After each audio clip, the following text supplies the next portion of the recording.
Chapter 12 and Chapter 25, Infection.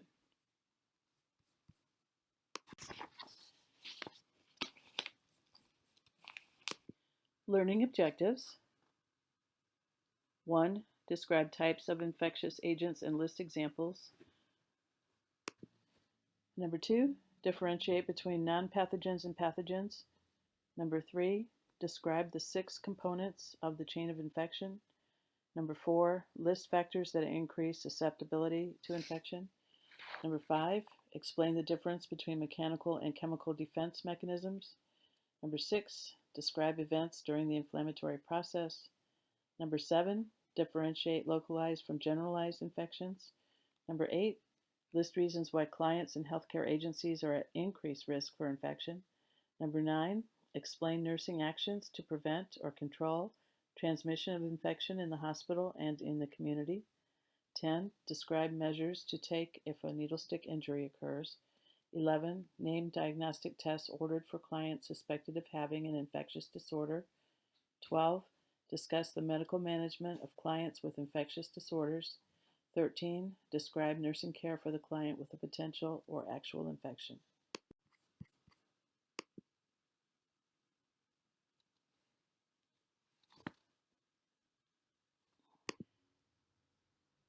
Infectious agents and infectious disorders.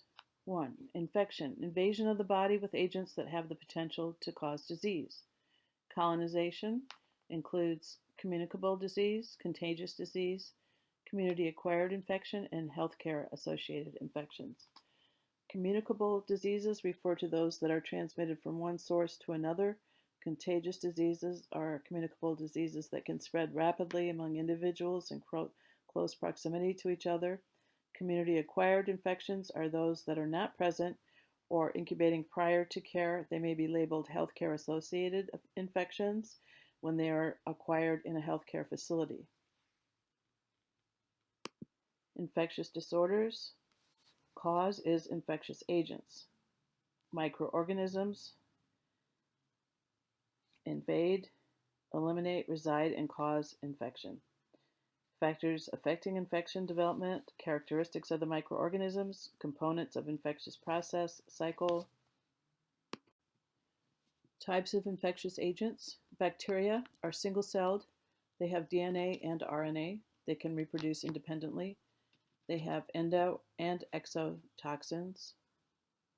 Their shapes are round, called cocci, rod-shaped bacilli, spiral are called spirochetes. Types are aerobic and anaerobic. Aerobic needs oxygen to live, anaerobic does not. Multi-drug resistance is the ability to remain unaffected by antibodies. Examples of this are bacteria called Staphylococcus aureus, Staphylococci pneumonia, and E. coli. Invasive bacteria has a greater risk of death. Types of infectious agents continues. Viruses there's 2 types, nucleic acid DNA or RNA. They use metabolic and reproductive materials of living cells or tissues to grow and reproduce.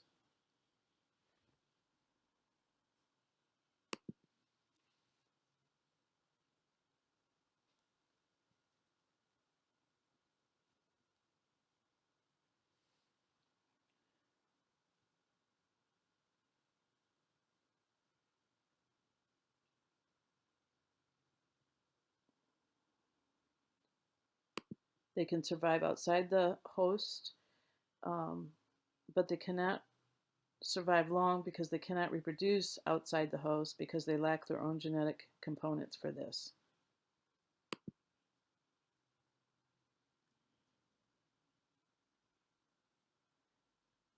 Some viral infections, such as the common cold, are minor and self-limiting, that is, they terminate with or without medical treatment. Others, such as those that cause human immunodeficiency syndrome, rabies, and viral hepatitis, are more serious and may be fatal.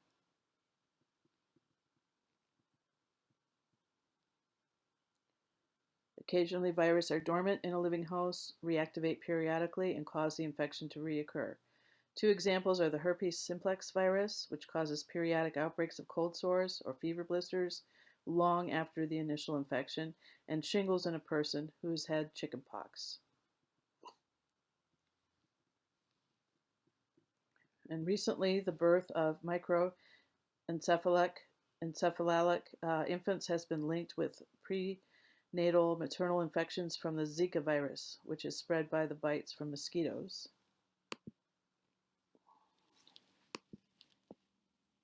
Fungi are divided into two basic groups, yeast and molds. Only a small number of fungi appear to produce disease in humans. There are three types of fungi called mycotic infections: superficial, Rickettsia invade living cells. They cannot survive outside a living organism or host. They're transmitted by arthropods, fleas, lice, ticks, and mosquitoes. Examples of disease include Lyme disease, malaria, and West Nile virus. Protozoans are single-celled organisms classified according to their motility. Some possess amoeboid motion, meaning that they can extend their cell walls and their intracellular contents flow forward. Others move by means of cilia, hair-like projections, or flagella, whip-like appendages. Still others have little or no independent movement. Giardia is a protozoan-transmitted intestinal disorder that results in severe diarrhea. Mycoplasmas are single-celled fungi-like microorganisms that lack a cell wall and therefore are pleomorphic, which assumes many shapes, making them difficult to identify even with an electron microscope. They are similar to, but not related to, bacteria. They primarily infect the surface linings of the respiratory, genitourinary, and gastrointestinal tracts. Infections can range from pneumonia to urethritis, which is inflammation of the urethra. Some believe that mycoplasmas are a cofactor in various other diseases, particularly those of an autoimmune nature, such as multiple sclerosis, amyotrophic lateral sclerosis, which is known as ALS, also known as Lou Gehrig's disease, Gulf War syndrome, chronic fatigue syndrome, and Crohn's disease. Helminths are infectious worms. Some are microscopic, others are easily visible. They are divided into three major groups: nematodes, or roundworms, such as pinworms, that affect the colon and rectum; cestodes, or tapeworms; and trematodes, also known as flukes or flatworms. Some helminths enter the body in the egg stage, whereas others spend the larval stage in an intermediate host, such as a dog, cat, or pork or beef animal, and then enter the human host. The organisms mate and reproduce in the infected host and are then excreted, after which the cycle begins again. Prions, an infectious protein particle made up entirely of protein. Unlike other infectious agents, it does not contain nucleic acid. Research suggests that normal prions present in brain cells protect against dementia. When a prion mutates, however, it is capable of becoming an infectious agent and changing other normal prions into similar mutant copies. The mutant prions, which can either be formed by genetic predisposition or acquired by transmission between the same or similar infected animal species, cause transmissible spongiform encephalopathies, TSEs. TSEs are so named because the brain becomes spongy, full of holes, the brain tissue withers, and uncoordinated movements develop in the affected person or animal. Examples of TSEs include bovine spongiform encephalopathy, which is abbreviated BSE, also called mad cow disease, scrappy in sheep, and Creutzfeldt-Jakob disease. Research conducted by the National Institute of Allergy and Infectious Diseases is ongoing to determine if mutant prions contribute to Alzheimer's disease, also Parkinson's disease, and Huntington's disease, or if clients with these disorders lack sufficient or have ineffective prions. Question: examples of arthropods which contain the diseases including Lyme disease, malaria, West Nile virus, Rocky Mountain spotted fever, and bubonic plague, are spread by the following except fleas, ticks, mosquitoes, or mice. Mice do not carry rickettsial diseases to humans, and the others do. Characteristics of infectious agents: there are non-pathogens and there are pathogens. The non-pathogens are harmless. They actually help us synthesize vitamin B12. biotin, vitamin K, and folic acid. Pathogens can cause infectious disease. Responses, the body's immune defense mechanisms eliminate them as far as the pathogens. They reside in the body without causing disease, and they cause an infection or infectious disease. Given the right circumstances, however, both pathogens and non-pathogens can cause infections. Once infectious agents invade the body, one of the events occurs, one of three events. The body's immune system defense mechanisms eliminate the disease, or they reside in the body without causing disease, or they cause an infection or infectious disease. Factors that influence whether a microorganism becomes a pathogen and whether an infection develops are the type of microorganism and its characteristics and the components of the chain of infection. Chain of infection are defenses against infection. Defenses against infection, mechanical or chemical. Mechanical are physical barriers that provide defense. Skin and mucous membranes are included, normal flora, mucus, acidic and acetic, acetic acid, such as perspiration. Physiologic reflexes that we have for defenses are sneezing, coughing, and vomiting. Macrophages we also use for phagocytosis.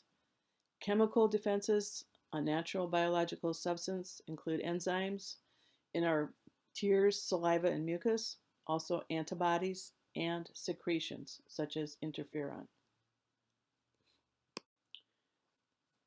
Risk factors. Populations at greatest risk potentially affect all individuals regardless of age, gender, race, and socioeconomic status. Populations at greatest risk are the very young, very old, poor, uninsured, and residents of geographic areas where an infection is prevalent.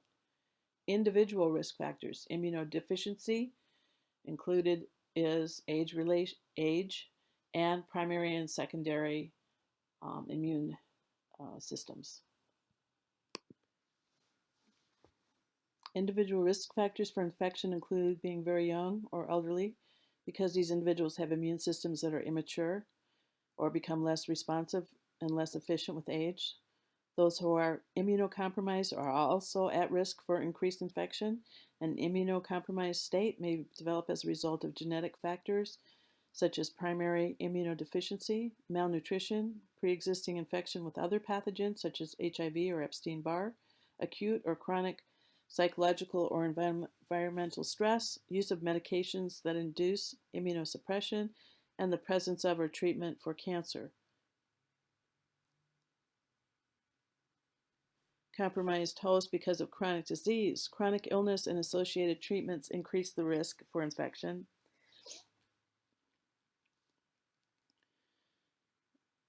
In the U.S., infections account for 4 of the top 10 leading causes of adult deaths, including chronic lower respiratory tract disease, influenza and pneumonia, and nephritis. Diseases such as diabetes mellitus, inflammatory disorders, cancers, hepatic or respiratory disorders challenge the immune system and increase the individual vulnerability to infection.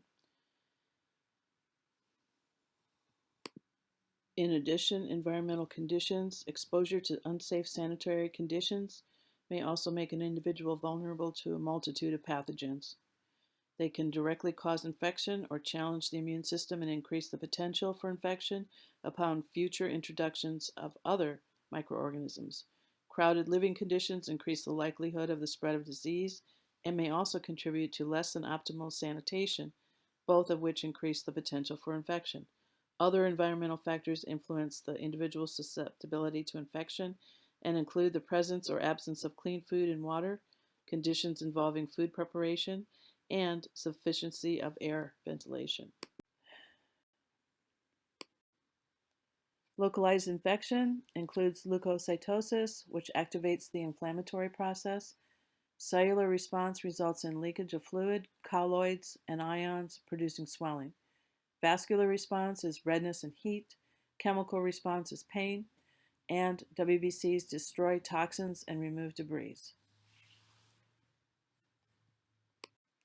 Generalized infection. Bacteremia is the bacterial overflow in the blood stream. Sepsis is a systemic inflammatory response syndrome resulting from infection. Temps are greater than 100.4 or less than 96.8. Heart rate is usually greater than 90 beats per minute. Respiratory rate can be greater than 20 per minute, and the PaCO2 can be less than 32. WBC count can be greater than 12,000 cells. Severe sepsis, it causes organ dysfunction, hypotension, and hypoperfusion. Its manifestation includes lactic acidosis, oliguria, which is no urine, and alteration in mental status. Treatment is supportive and focused on the causative agent. Consequences of an uncontrolled infection: vascular, renal, and nervous system compensation. There's a fluid shift from intravascular to extravascular. Hypotension, compensated by vasoconstriction and blood shunting. Increased cardiac rate and contractility. Renal hypoperfusion, which causes oliguria. Respiratory compensation is compensating for the acidosis and hypoxemia, which increases the respiratory rate. Pulmonary edema is a response from cardiac decompensation. Septic shock is multi-system failure from inadequate tissue perfusion and irreversible organ failure. An older adult is admitted to the hospital with an infected leg wound. Older adults are at an increased risk for infections due to intact skin, sensitive to antibiotics, decrease in vascular supply to the skin, or hypersensitive cough reflex. You should answer C, which is decrease in vascular supply to the skin. In the older adult, thinning, drying, and decreased vascular supply predisposes the older person to skin infections. Types of infection. The site would be localized or generalized. The source is communicable or auto-infection. The duration is acute or chronic. Community-acquired or nosocomial is acquired in a healthcare agency. Community-acquired and nosocomial are the same. Opportunistic and superinfection. Non-pathogenic or remotely pathogenic microorganisms overwhelm the host. In cases of antibiotics, they cause a biological imbalance in the pathogens in our body. Emerging is caused by new microorganisms like West Nile virus. Zoonotic is spread through animals, such as an example would be Lyme disease. Reemerging diseases are due to genetic variations, such as malaria. Epidemics and pandemics, such as influenza.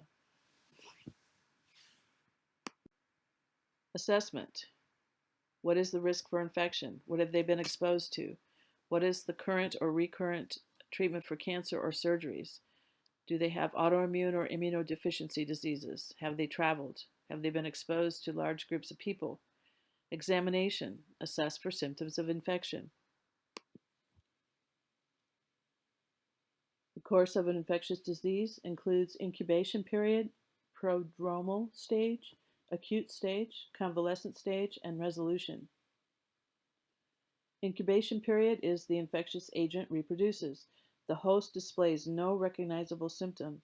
However, the infectious agent may exit the host at this time and infect others. Prodromal stage. Initial symptoms appear. They may be vague and nonspecific. Possible symptoms include mild fever, headache, and loss of usual energy. Acute stage. Symptoms become severe and specific to the affected tissue or organ. For example, tuberculosis is manifested by respiratory symptoms.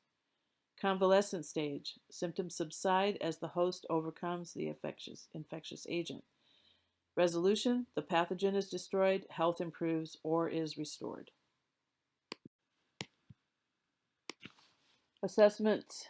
Common diagnostic tests used for lab are CBCs with a WBC differential, culture and sensitivity, called CNS, C-reactive protein, known as CRP, erythrocyte sedimentation rate, known as ESR, serological tests to detect specific antibodies or viruses, stool exams, and skin tests.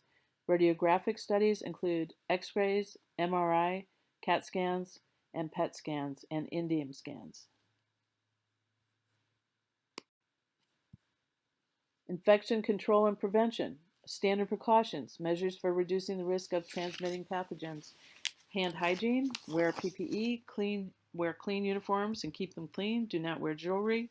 Remain home when ill. Advise sick visitors to not enter the patient's rooms. Protect immunosuppressed clients from pathogens.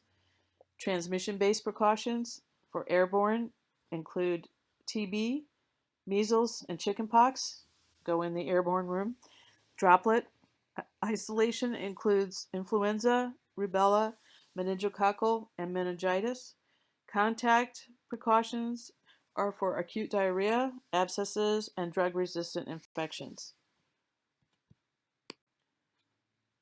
The major cause of nosocomial infection in the hospital setting is excessive use of disposable equipment, arrangement of the bed in a semi-private room, infrequent hand washing, or excessive use of oral antibiotics. And your answer should be infrequent hand washing.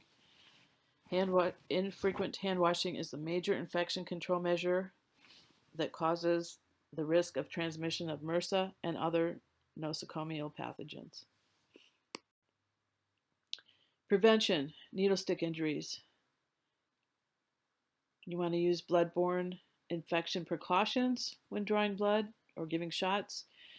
Blood-borne infections include hepatitis B, known as HBV, AIDS. The use of new needleless access devices helps. Post-exposure recommendations include reporting the injury, document the injury in writing, identify the source, receive appropriate post-exposure prophylaxis, and antibody testing. Clinical management for reducing infections include primary prevention and secondary prevention. Primary is vaccinations are administered to people across the lifespan. If you go to www.cdc.gov, they give recommended vaccination schedules. Hygiene also is important. Personal hygiene, food hygiene, patient care hygiene, which includes hand hygiene and infection control practices. Secondary prevention screening is the most common infection screening is for sexually transmitted infections in high-risk groups and tuberculosis screening in high-risk groups. Clinical management. Collaborative interventions include antimicrobial therapy, rest and comfort care measures, nutritional support, fluids, and disinfection of the physical environment. Medical management includes supportive therapy, which is rest, fluids, adequate nutrition, and antipyretics. Drug therapy includes antimicrobials, antivirals. Wound debridement includes irrigations and hydrotherapy. Immunosuppressed clients, bone marrow transplantation is necessary, or administration of drugs that boost white blood cell production, such as Neupogen. Nursing management focuses on preventing or controlling the transmission of infection. You want to monitor this client's skin integrity, administer drug therapy, monitor vital signs, temp, pulse rate, follow aseptic principles, review WBC levels and cultures, and report elevations.